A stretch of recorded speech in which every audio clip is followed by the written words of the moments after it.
ನಮಸ್ಕಾರ ಎಲ್ಲರಿಗೂ ಯೂಸ್ಫುಲ್ ಆಗೋ ಕೆಲವೊಂದು ಟಿಪ್ಸ್ನ ಶೇರ್ ಮಾಡ್ಕೋತಾ ಇದ್ದೀನಿ. ಬೇವಿನ ಸೊಪ್ಪು ತುಂಬ ಒಳ್ಳೆಯದು. ಬೇವಿನ ಸೊಪ್ಪು ಆಂಟಿಸೆಪ್ಟಿಕ್, ಆಂಟಿ ಬ್ಯಾಕ್ಟೀರಿಯಲ್ ಸಹ. ನಮಗೆ ಸ್ಕಿನ್ ಅಲರ್ಜಿ ಆದಾಗ, ಸ್ಕಿನ್ನಲ್ಲಿ ರ್ಯಾಷಸ್ ಆದಾಗ ಈ ರೀತಿ ಬೇವಿನ ಸೊಪ್ಪನ್ನ ತಗೊಂಬಂದು ಬೇವಿನ ಸೊಪ್ಪನ್ನ ಒಣಗಿಸ್ಬಿಟ್ಟು ಪೌಡರ್ ಮಾಡಿನೂ ಸಹ ಇಟ್ಕೋಬಹುದು. ಸ್ಟೋರ್ ಮಾಡಿ ಇಟ್ಕೊಂಡು ಸಹ ಬಳಕೆ ಮಾಡಬಹುದು. ಮೊದಲಿಗೆ ಬೇವಿನ ಸೊಪ್ಪನ್ನ ಎಲೆಗಳನ್ನ ಬಿಡಿಸ್ಕೊಂಡು ಒಂದ್ 2 ರಿಂದ 3 ಸರಿ ಚೆನ್ನಾಗಿ ವಾಶ್ ಮಾಡ್ಕೋಬೇಕು. ಎಲೆಗಳ ಮೇಲೆ ಕೆಲವೊಂದ್ಸಲ ಗೂಡು ಕಟ್ಬಿಟ್ಟಿರುತ್ತೆ, ಹುಳ ಕೂಡ ಇರುತ್ತೆ. ಅದರಿಂದ ನಾವು ಚೆನ್ನಾಗಿ ವಾಶ್ ಮಾಡ್ಕೊಂಡು ಬೇವಿನ ಸೊಪ್ಪನ್ನ ಈ ರೀತಿ ಮಿಕ್ಸಿ ಜಾರಲ್ಲಿ ಹಾಕೊಂಡು ನುಣ್ಣಕ್ಕೆ ಪೇಸ್ಟ್ ಮಾಡ್ಕೋಬೇಕು. ಬೇವಿನ ಸೊಪ್ಪಿನ ಜೊತೆಗೆ ನಾನಿಲ್ಲಿ 1/4 ಸ್ಪೂನ್ ಅಷ್ಟು ಕಲ್ಲುಪ್ಪು ಹಾಕೋತಾ ಇದ್ದೀನಿ. 1 ಟೀ ಸ್ಪೂನ್ ಅಷ್ಟು ಅರಿಶಿನ ಪುಡಿ ಹಾಕೋತಾ ಇದ್ದೀನಿ. ಇಷ್ಟನ್ನು ನಾವು ನುಣ್ಣಕ್ಕೆ ರುಬ್ಕೋಬೇಕು. ಪುಡಿ ಹಾಕೋದ್ರಿಂದನೂ ಸಹ ನಮಗೆ ಅದು ಸಹ ಆಂಟಿ ಬ್ಯಾಕ್ಟೀರಿಯಲ್, ಆಂಟಿಸೆಪ್ಟಿಕ್ ಆಗಿ ವರ್ಕ್ ಆಗುತ್ತೆ. ನಮಗೆ ಸ್ಕಿನ್ ರ್ಯಾಷಸ್ ಆಗಿದ್ರೆ, ನಮಗೆ ಗುಳ್ಳೆಗಳಾಗಿರುತ್ತೆ, ಸ್ಕಿನ್ ಅಲರ್ಜಿ ಆಗಿಬಿಟ್ಟು ಅದು ಸಹ ನಮಗೆ ಕಮ್ಮಿ ಆಗ್ತಾ ಬರುತ್ತೆ.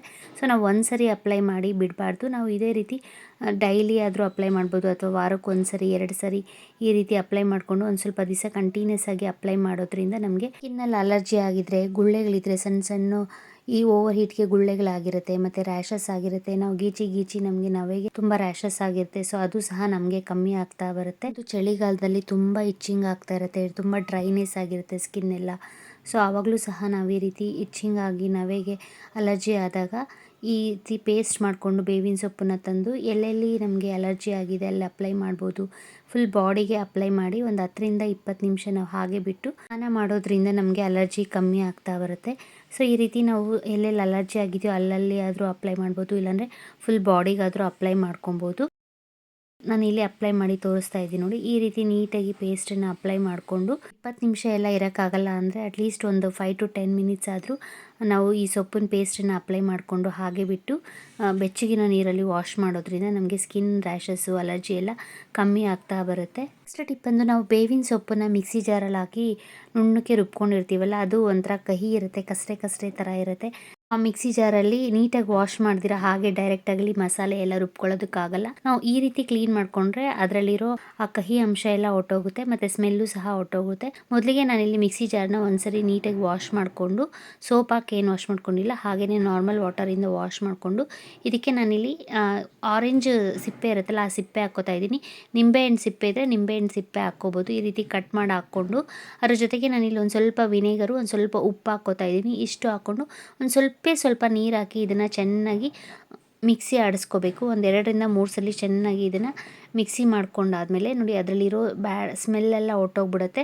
ನಾವು ಆರೆಂಜು ಅಥವಾ ನಿಂಬೆಹಣ್ಣು ಒಟ್ಟು ಹಾಕೋದ್ರಿಂದ ಅದರ ಸ್ಮೆಲ್ಗೆ ಅದರಲ್ಲಿರೋ ಕಹಿ ಅಂಶ ಎಲ್ಲ ಹೊಟ್ಟೋಗುತ್ತೆ, ಮತ್ತು ಸ್ಮೆಲ್ಲು ಸಹ ಗಮ್ ಅಂತ ಇರುತ್ತೆ. ಮಿಕ್ಸಿ ಮಾಡ್ಕೊಂಡಿರೋ ಆರೆಂಜ್ ಪೀಲ್ ಆ ವಾಟರ್ನೆಲ್ಲ ಆಚೆ ಹಾಕ್ಬಿಟ್ಟು ನಾವು ಒಂದ್ಸರಿ ಸೋಪಿಂದ ವಾಶ್ ಮಾಡಿಕೊಂಡ್ರೆ ಮಿಕ್ಸಿ ಜಾರ್ ನೀಟಾಗಿ ಕ್ಲೀನ್ ಮಾಡ್ಕೋಬೋದು. ಬಂದು ಈ ರೀತಿ ಆಯಿಲ್ ಬಾಟಲ್ಸ್ ಕ್ಯಾಪ್ ಇರುತ್ತೆ, ಅದಕ್ಕೆ ನಾವು ಇಟ್ಕೊಳ್ಳೋದಕ್ಕೆ ಅಂತ ಹ್ಯಾಂಡಲ್ ಇರುತ್ತಲ್ಲ, ಅದು ಕೆಲವು ಸಲ ನಾವು ವಾಶ್ ಮಾಡ್ತಾ ಲೂಸ್ ಆಗಿಬಿಟ್ಟು ಹ್ಯಾಂಡಲ್ಲು ಕಿತ್ತೋಗ್ಬಿಡುತ್ತೆ, ಸ್ಕ್ರೂ ಸಪ್ರೇಟ್ ಆಗಿಬಿಡುತ್ತೆ.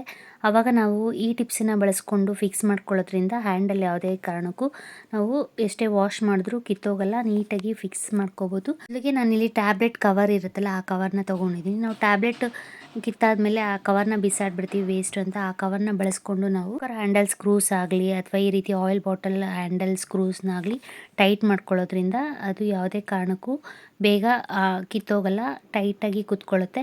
ಮೊದಲಿಗೆ ಒಂದು ಸ್ವಲ್ಪ ಸ್ಟಿಪ್ಪನ್ನು ತೊಗೊಂಡು ನಾನು ಇಲ್ಲಿ ಸೆಂಟರ್ಗೆ ಒಂದು ಸ್ವಲ್ಪ ಹೋಲ್ ಮಾಡ್ಕೋತಾ ಇದ್ದೀನಿ. ಫೋಲ್ಡ್ ಮಾಡಿಕೊಂಡು ಹೋಲ್ ಮಾಡ್ಕೊಂಡಾದ್ಮೇಲೆ ನಾವು ಆ ಸ್ಕ್ರೂ ಇರುತ್ತಲ್ಲ, ನಾವು ಆ ಸ್ಕ್ರೂಗೆ ಇದನ್ನು ಈ ರೀತಿ ಫಿಕ್ಸ್ ಮಾಡ್ಕೋಬೇಕು.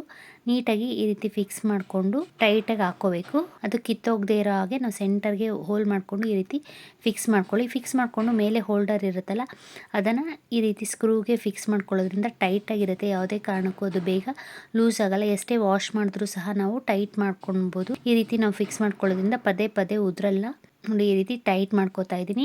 ನಾವು ಕೆಳಗಡೆ ಸ್ಕ್ರೂ ಇರುತ್ತಲ್ಲ, ಅದನ್ನು ಸ್ಕ್ರೂ ಡ್ರೈವರ್ ತೊಗೊಂಡು ಒಂದ್ಸರಿ ಟೈಟ್ ಮಾಡಿಕೊಂಡ್ರೆ ನೀಟಾಗಿ ಫಿಕ್ಸ್ ಆಗುತ್ತೆ. ನಾವು ಎಷ್ಟೇ ವಾಶ್ ಮಾಡಿದ್ರು ಅಥವಾ ಹಿಡ್ಕೊಂಡು ಹೇಳಿದ್ರು ಸಹ ಅದು ಕಿತ್ತೋಗಲ್ಲ, ಅಷ್ಟು ಟೈಟಾಗಿ ಫಿಕ್ಸ್ ಮಾಡ್ಕೋಬೋದು ಈ ಟಿಪ್ಸನ್ನು ಬಳಸ್ಕೊಂಡು. ಇಷ್ಟು ಅಂತ ಬಿಸಾಡೋ ಟ್ಯಾಬ್ಲೆಟ್ ಕವರ್ನ ಒಂದು ಸ್ವಲ್ಪ ತೊಗೊಂಡ್ರೆ ಸಾಕು. ನಾವು ಈ ರೀತಿ ಹ್ಯಾಂಡಲ್ಗಳನ್ನ ಸ್ಕ್ರೂಗೆ ಹಾಕಿ ಫಿಕ್ಸ್ ಮಾಡ್ಕೋಬೋದು, ಟೈಟಾಗಿ ಕೂತ್ಕೊಳ್ಳುತ್ತೆ.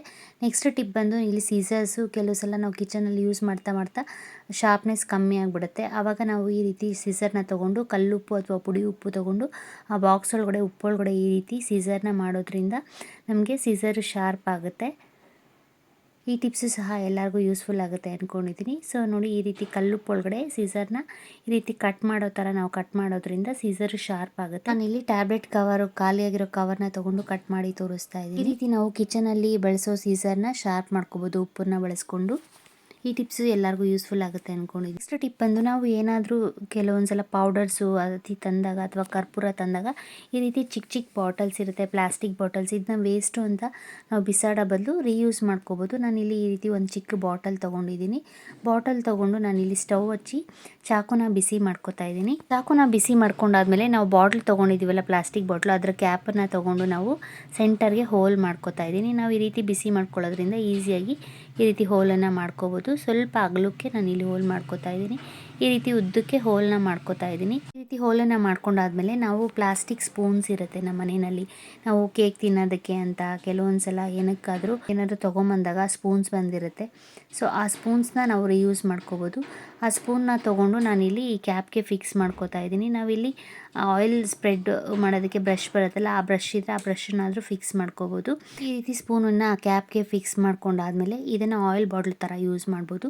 ನಾವು ಚಪಾತಿ ಮಾಡಿದಾಗಲಿ ದೋಸೆ ಮಾಡುವಾಗಲಿ ತವಾಗ ಎಣ್ಣೆ ಹಾಕ್ತಾ ಇರ್ತೀವಿ. ಸ್ಪೂನಲ್ಲಿ ಎಣ್ಣೆ ಹಾಕ್ಬಿಟ್ಟು ಈ ಸ್ಪೂನನ್ನು ಎಲ್ಲಂದ್ರಲ್ಲಿಟ್ಟರೆ ನಮಗೆ ಗಲೀಜಾಗಿಬಿಡುತ್ತೆ. ಸೊ ಆ ರೀತಿ ಆಗದೆ ಇರೋ ಹಾಗೆ ಈ ರೀತಿ ಬಾಟ್ಲಿಗೆ ನಾವು ಎಣ್ಣೆ ಹಾಕ್ಕೊಂಡು ನಾವು ದೋಸೆ ಮಾಡಬೇಕಾದ್ರೆ, ಚಪಾತಿ ಮಾಡಬೇಕಾದ್ರೆ, ದೋಸೆ ಹೆಂಚಿಗೆ ಅಥವಾ ತವಾಗೆ ದೋಸೆಗೆ ಎಣ್ಣೆ ಹಾಕೋದಕ್ಕೆ ರೆಡಿ ಮಾಡಿ ಇಟ್ಕೊಂಡಿರೋ ಆಯಿಲ್ ಬಾಟಲಲ್ಲಿ ಎಣ್ಣೆ ಹಾಕ್ಕೊಂಡು ನಾವು ಆ ಸ್ಪೂನಿಂದ ಎಣ್ಣೆ ಹಾಕಿದ್ಮೇಲೆ ಮತ್ತೆ ಆ ಬಾಟ್ಲಿಗೆ ಫಿಕ್ಸ್ ಮಾಡಿ ಎತ್ತಿಟ್ಕೋಬೋದು. ಈ ರೀತಿ ವೇಸ್ಟು ಅಂತ ಬಿಸಾಡೋ ಪ್ಲಾಸ್ಟಿಕ್ ಬಾಟಲ್ನ ನಾವು ಈ ರೀತಿ ಆಯಿಲ್ ಬಾಟಲ್ ಥರ ರೆಡಿ ಮಾಡಿಕೊಂಡು ಯೂಸ್ ಮಾಡ್ಬೋದು. ನೋಡಿ, ಈ ರೀತಿ ಎಣ್ಣೆ ಹಾಕ್ಕೊಂಡಾದ್ಮೇಲೆ ಮತ್ತೆ ಅದನ್ನ ಬಾಟ್ಲಿಗೆ ಫಿಕ್ಸ್ ಮಾಡಿಬಿಟ್ಟು ಕ್ಯಾಪನ್ನು ಎತ್ತಿಟ್ಕೋಬೋದು. ಸೊ ಎಲ್ಲೂ ಸಹ ನಮಗೆ ನೆಲದಲ್ಲಿ ನಾವು ಸ್ಪೂನ್ ಇಟ್ಟು ಗಲೀಜಾಗುತ್ತೆ ಅನ್ನೋ ಟೆನ್ಷನ್ ಇರಲ್ಲ. ಈ ರೀತಿ ನಾವು ವೇಸ್ಟ್ ಬಾಟಲ್ನಿಂದ ಆಯಿಲ್ ಬಾಟಲ್ನ ರೆಡಿ ಮಾಡ್ಕೋಬೋದು. ನಾವು ದಿನ ಬೆಳಗ್ಗೆ ಆದರೆ ಏನಪ್ಪ ತಿಂಡಿ ಮಾಡೋದು ಅಂತ ಯೋಚನೆ ಮಾಡ್ತಾ ಇರ್ತೀವಿ. ಬ್ರೇಕ್ಫಾಸ್ಟ್ಗೆ, ಲಂಚ್ ಬಾಕ್ಸ್ಗೆ ನಾವು ಡಿಫ್ರೆಂಟಾಗಿ ರೈಸ್ ಐಟಮ್ಸ್ನ ಟ್ರೈ ಮಾಡ್ತಾ ಇರ್ತೀವಿ.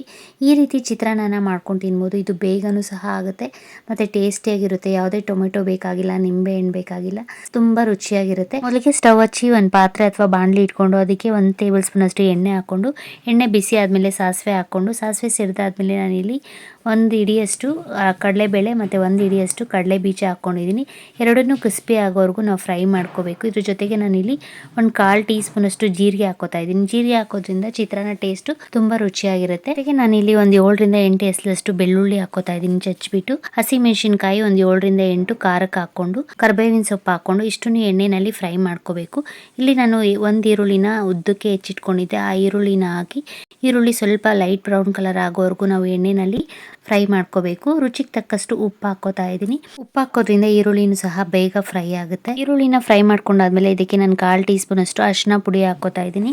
ಅರಿಶಿನ ಪುಡಿ ಹಾಕ್ಕೊಂಡು ಮಿಕ್ಸ್ ಮಾಡಿಕೊಂಡು ನಾನು ಇದಕ್ಕೆ 1 ನಿಂಬೆಹಣ್ಣು ಗಾತ್ರದಷ್ಟು ಹುಣಸೆ ಹಣ್ಣನ್ನು ನೆನೆಸಿಟ್ಕೊಂಡಿದ್ದೀನಿ ಚಿತ್ರಾನ್ನಕ್ಕೆ. ಅರಿಶಿನ ಪುಡಿ ಹಾಕಿ ಮಿಕ್ಸ್ ಮಾಡ್ಕೊಂಡಾದ್ಮೇಲೆ ನಾನು ಇಲ್ಲಿ ಕೊತ್ತಂಬರಿ ಸೊಪ್ಪನ್ನು ಹಾಕೋತಾ ಇದ್ದೀನಿ. ಕೊತ್ತಂಬರಿ ಸೊಪ್ಪು ಹಾಕಿ ಆಯಿಲಲ್ಲಿ ಒಂದು ಸ್ವಲ್ಪ ಹೊತ್ತು ಫ್ರೈ ಮಾಡ್ಕೊಂಡಾದ್ಮೇಲೆ ನಾವು ನೆನೆಸಿಟ್ಕೊಂಡಿರೋ ಹುಣಸೆ ಹಣ್ಣು ಹುಳಿನ ಹಾಕೋಬೇಕು ಲಾಸ್ಟಲ್ಲಿ. ಹುಣಸೆ ಹಣ್ಣು ಹುಳಿನ ಹಾಕ್ಕೊಂಡಾದ್ಮೇಲೆ ನಾವು 1-2 ನಿಮಿಷ ಇದನ್ನು ಚೆನ್ನಾಗಿ ಕುದಿಸ್ಕೋಬೇಕು. ಒಂದು ಸ್ವಲ್ಪ ಗಟ್ಟಿ ಆಗೋವರೆಗೂ ಇದನ್ನು ನಾವು ಈ ರೀತಿ ಮಿಕ್ಸ್ ಮಾಡಿಕೊಂಡು ಕುದಿಸ್ಕೋಬೇಕು. ಇದರಲ್ಲಿ ಟೊಮೆಟೊ ಇಲ್ಲ, ನಿಂಬೆಹಣ್ಣು ಇಲ್ಲ ಅಂದಾಗ ಈ ರೀತಿ ಹುಣಸೆ ಹಣ್ಣು ಚಿತ್ರಾನ್ನ ಮಾಡ್ಕೊಂಡು ತಿನ್ಬೋದು. ಸಖತ್ ಟೇಸ್ಟಿಯಾಗಿರುತ್ತೆ, ಬೇಗನೂ ಸಹ ಆಗುತ್ತೆ. ಮನೆಯಲ್ಲಿ ಟೊಮೆಟೊ ಇಲ್ಲ, ನಿಂಬೆಹಣ್ಣು ಇಲ್ಲ ಅಂದಾಗ ಈ ರೀತಿ ಚಿತ್ರಾನ್ನ ಟ್ರೈ ಮಾಡಿ ನೋಡಿ. ಹುಣಸೆ ಹಣ್ಣು ಚಿತ್ರಾನ್ನ ನಮ್ಮಮ್ಮ, ನಮ್ಮ ಅಜ್ಜಿ ಎಲ್ಲ ಮಾಡ್ತಾಯಿದ್ರು, ಆವಾಗಲಿಂದನೂ ಮಾಡ್ಕೊಂಡು ಬಂದಿದ್ದಾರೆ. ಹುಣಸೆ ಹಣ್ಣು ರಸ ಹಾಕಿ ಸ್ವಲ್ಪ ಗಟ್ಟಿಯಾಗಾದ್ಮೇಲೆ ನಾವು ಸ್ಟವ್ ಆಫ್ ಮಾಡಿಕೊಂಡು ನಾವು ಮೊದಲೇ ಮಾಡಿಟ್ಕೊಂಡಿರೋ ಅನ್ನನ ನಾವು ಮಿಕ್ಸ್ ಮಾಡಿಕೊಂಡ್ರೆ ರುಚಿಕರವಾದ ಹುಣಸೆ ಹಣ್ಣು ಚಿತ್ರಾನ್ನ ರೆಡಿ ಆಗುತ್ತೆ. ಈ ವಿಡಿಯೋ ನಿಮ್ಗೆಲ್ಲರಿಗೂ ಇಷ್ಟ ಆದರೆ ಪ್ಲೀಸ್ ಲೈಕ್ ಮಾಡಿ, ಶೇರ್ ಮಾಡಿ ಮತ್ತು ಸಬ್ಸ್ಕ್ರೈಬ್ ಮಾಡಿ, ಕಮೆಂಟ್ ಮಾಡಿ ಹೇಗಿದೆ ಅಂತ ತಿಳಿಸಿ. Thank you.